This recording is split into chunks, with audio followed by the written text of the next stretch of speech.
Heureux de vous retrouver après ces longs mois d'absence. Ce voyage m'a fait faire de nombreux kilomètres et c'est une destination que j'avais dans la tête depuis 6 ans déjà.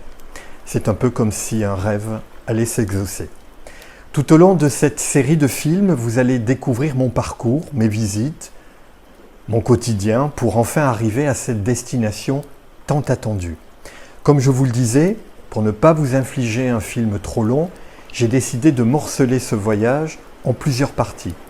Il y aura donc plusieurs épisodes pour arriver à la destination finale. Et si vous le voulez bien, on démarre tout de suite ce voyage.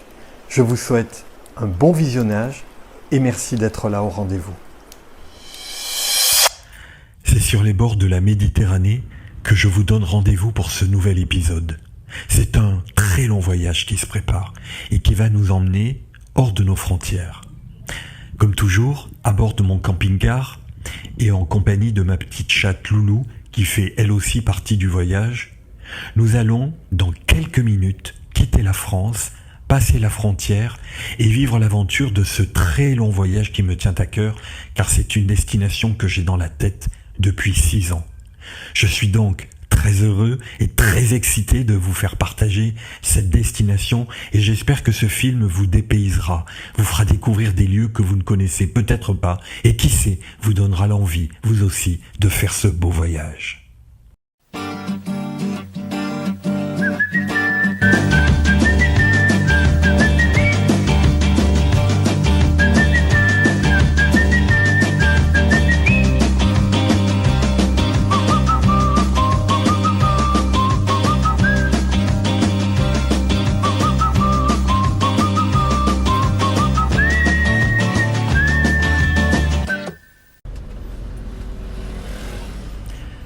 Là, pour l'instant, on suit le bord de la Méditerranée.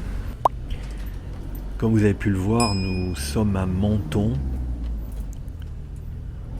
et on traverse tranquillement la ville.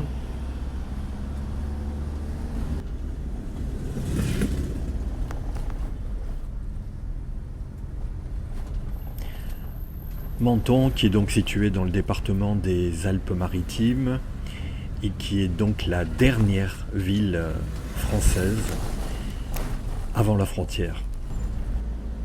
Voilà, nous arrivons ici au poste frontière, côté français ici.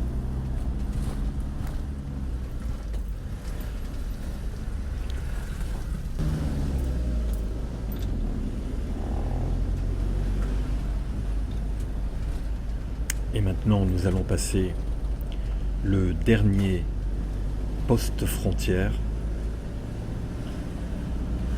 Comme vous pouvez le voir, le passage de la frontière se fait vraiment très tranquillement. Quelques policiers, gendarmes sont là, mais il n'y a pas d'arrêt, il n'y a pas de contrôle.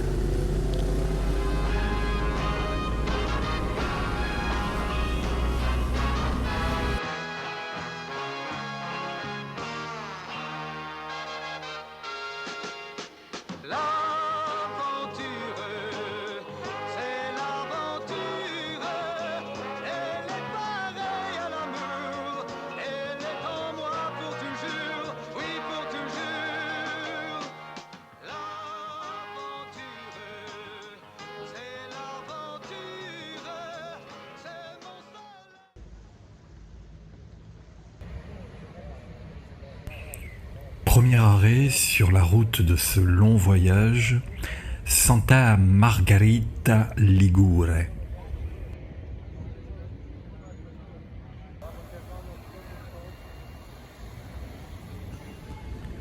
Station balnéaire très appréciée, d'abord pour ses façades colorées, son élégance, son cadre naturel entre mer et collines. La ville est vraiment jolie et elle offre un mélange d'ambiance balnéaire et en même temps de patrimoine culturel. Beaucoup de couleurs sur les façades avec des motifs en trompe-l'œil, des ruelles pleines de commerces, piétonnes, très agréables et puis une très très belle église. C'est une basilique dont la construction fut commencée en 1658 et regardez l'intérieur de cette basilique et de la richesse de ses ornements, de ses vitraux, de son architecture.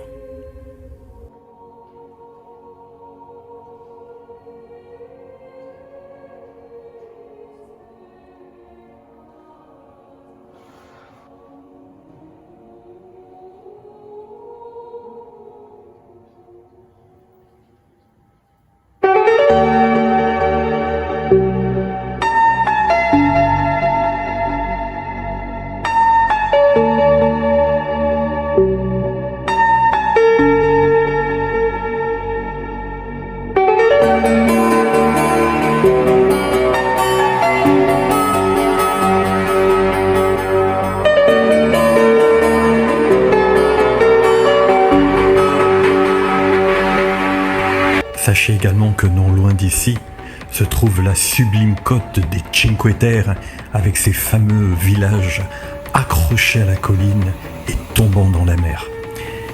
Voilà une petite halte tellement sympathique, tellement jolie. Et demain est un autre jour, car non loin de Santa Margherita Ligure se trouve un petit joyau.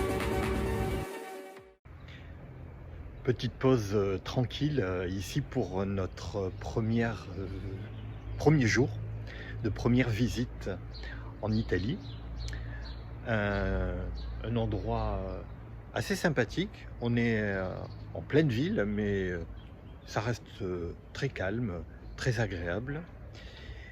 Et en plus, on a du soleil, il fait beau. Donc tout est réuni pour que la journée soit belle. Reprise du vélo ce matin pour partir à la découverte d'un lieu très convoité et pourtant situé tout au bout d'une presqu'île dont l'accès est très limité.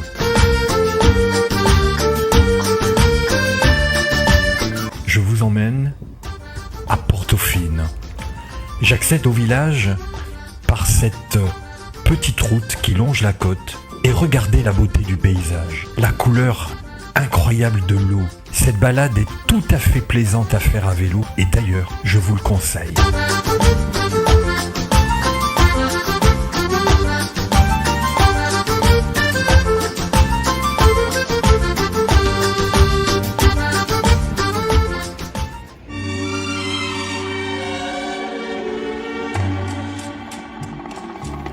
I found my love in Portofino, perché nei sogni credo ancora. Lo strano gioco del destino a Portofino m'ha preso il cuore.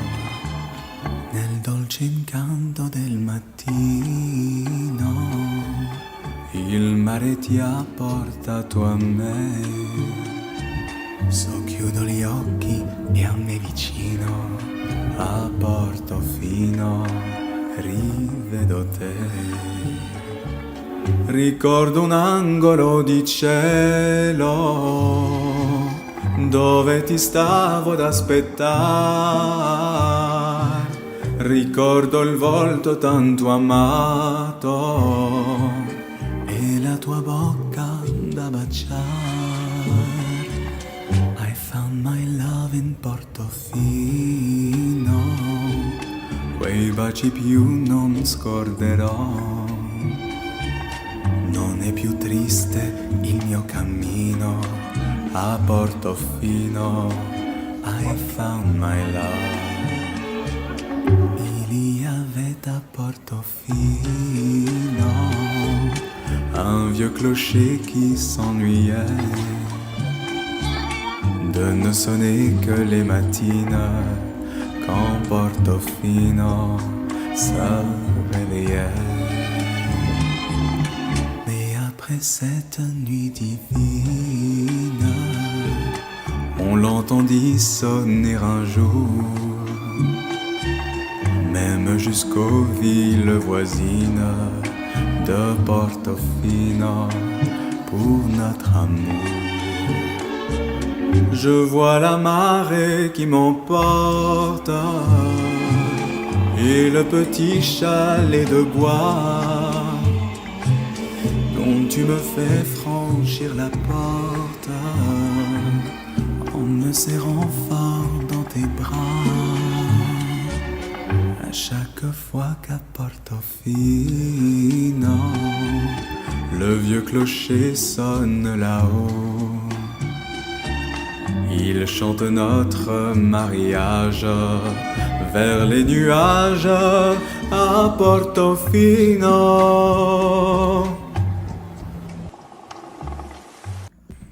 Après cette belle journée à Portofino et une bonne nuit, petit réveil ce matin sous un beau ciel, un beau soleil, et vous allez assister à la routine du matin.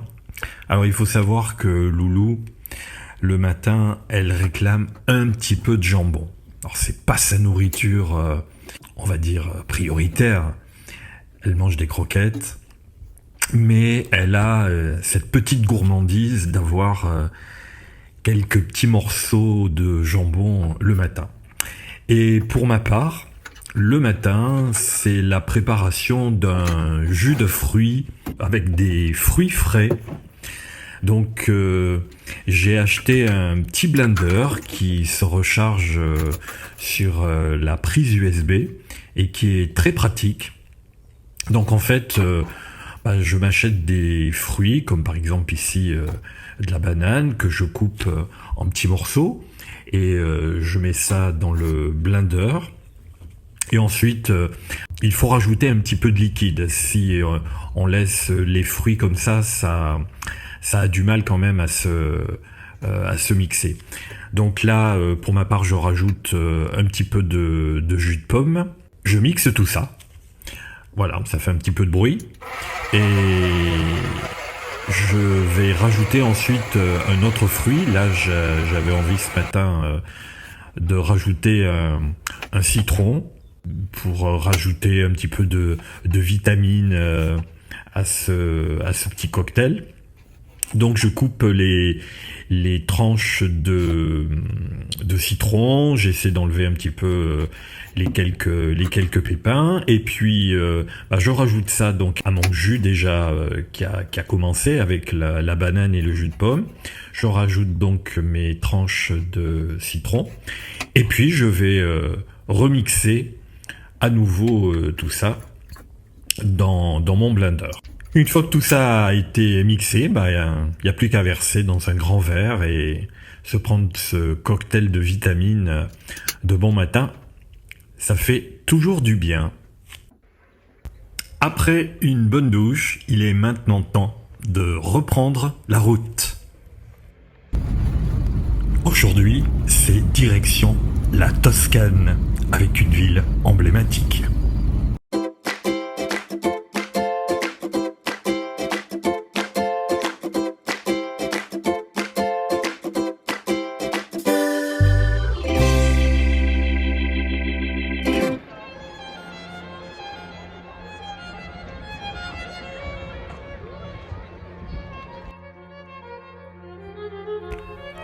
Quand on arrive en Toscane, c'est un peu l'attraction inévitable que d'aller voir cette fameuse tour de Pise. Il n'y a pas que la tour de Pise qui est à voir, il y a également la superbe basilique et le baptistère qui sont donc au centre de cette immense place qui s'appelle la place des miracles. Pise est célèbre dans le monde entier grâce évidemment à sa tour penchée. Il faudra quand même 177 ans pour construire la tour de Pise. Et en fait, cette inclinaison vient d'abord qu'elle a été construite sur un sol marécageux. Et au fur et à mesure qu'on a monté les étages, on a alourdi cet édifice. Et étant donné qu'il n'était pas sur un sol suffisamment dur, eh bien la tour a commencé à s'incliner au point même qu'elle a failli aussi s'effondrer sous son poids. Elle mesure quand même plus de 55 mètres de hauteur et son poids est estimé à 14 700 tonnes.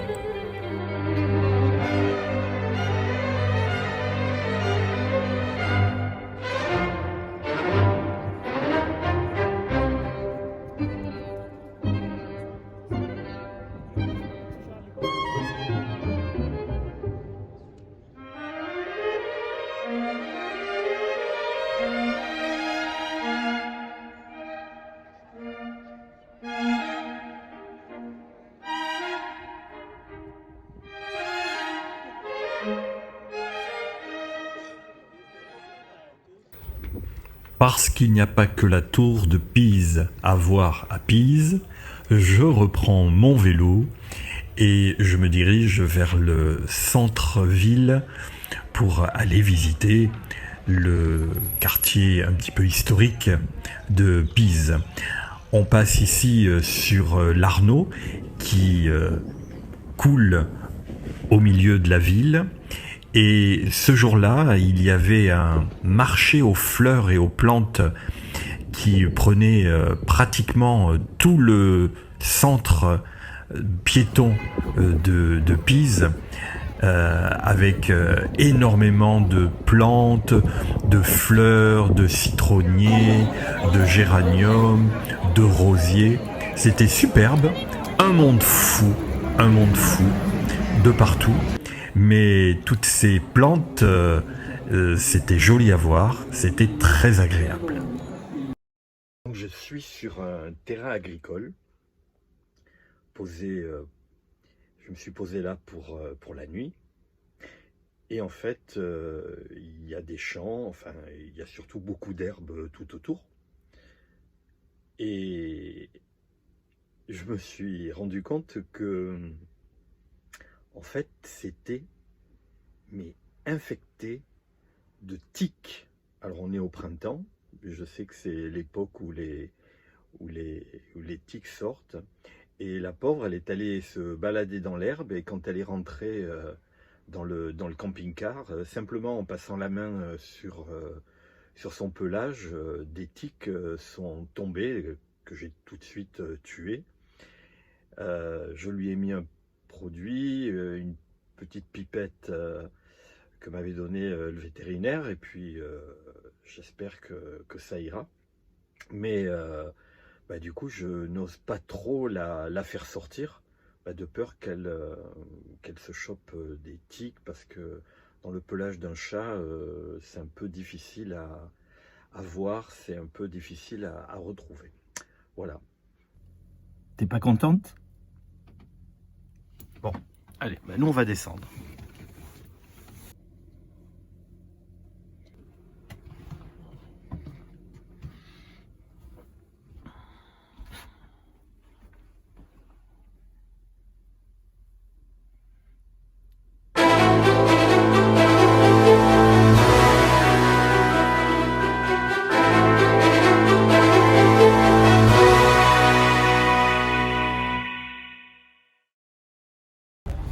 Nouvelle étape dans ce voyage. Après m'être installé dans un camping en périphérie de Florence, c'est en bus que je rejoins le centre historique. Je suis assez content de revenir à Florence car j'avais déjà fait un voyage avec mon van il y a quelques années maintenant et j'avais énormément aimé cette ville. J'avais trouvé les monuments absolument fantastiques. Je me souviens avoir parcouru le musée de la Galerie des Offices qui regorge de splendeur. Enfin, j'avais trouvé donc cette ville vraiment magnifique. Et donc c'est avec plaisir que je refais une courte étape ici à Florence. Siamo i soli svegli in tutto l'universo e non conosco ancora bene il tuo deserto. Forse in un posto del mio cuore dove il sole è sempre spento, dove a volte ti perdo, ma se voglio ti prendo.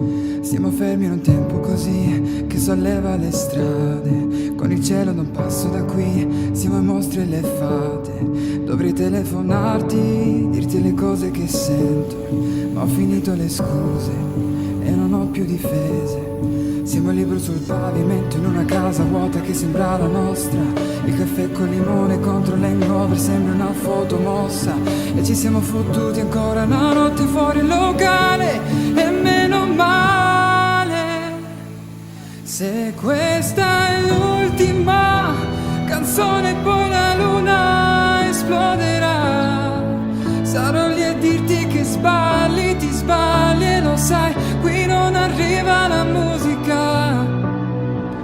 E tu non dormi e dove sarai, dove vai, quando la vita poi esagera. Tutte le corse, gli schiaffi, gli sbagli che fai, quando qualcosa ti agita. Tanto lo so che tu non dormi, dormi, dormi, dormi, dormi mai. Che giro fanno due vite. J'aurais vraiment pas énormément de conseils à vous donner en disant venez à Florence en van ou en camping-car.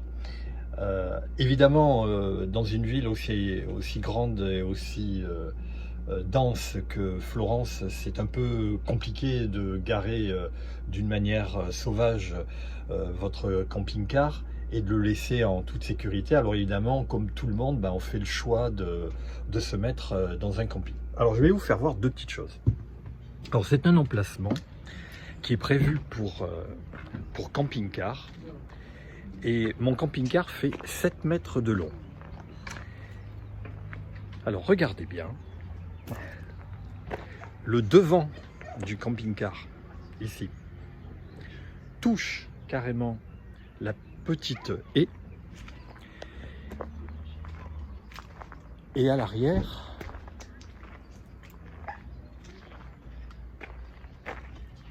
vous voyez, j'ai juste le passage parce que là, il y a un arbre et puis il y a mon voisin. Donc en fait, voilà l'emplacement. Alors, qui n'est pas désagréable, c'est un joli emplacement, c'est arboré, mais honnêtement, c'est pas vraiment adapté pour un camping-car de 7 mètres. Là, je suis désolé, pas du tout. J'ai vu qu'il y avait de nombreux emplacements ailleurs bien plus larges. Je pense que ces emplacements sont prévus pour des petits camping-cars ou des petits fourgons comme à côté, mais pas vraiment pour des camping-cars, ce qui est un peu dommage. Et alors je vais vous parler du prix. Le prix, c'est que ça coûte quand même 58 €. 58 € la nuit pour une personne.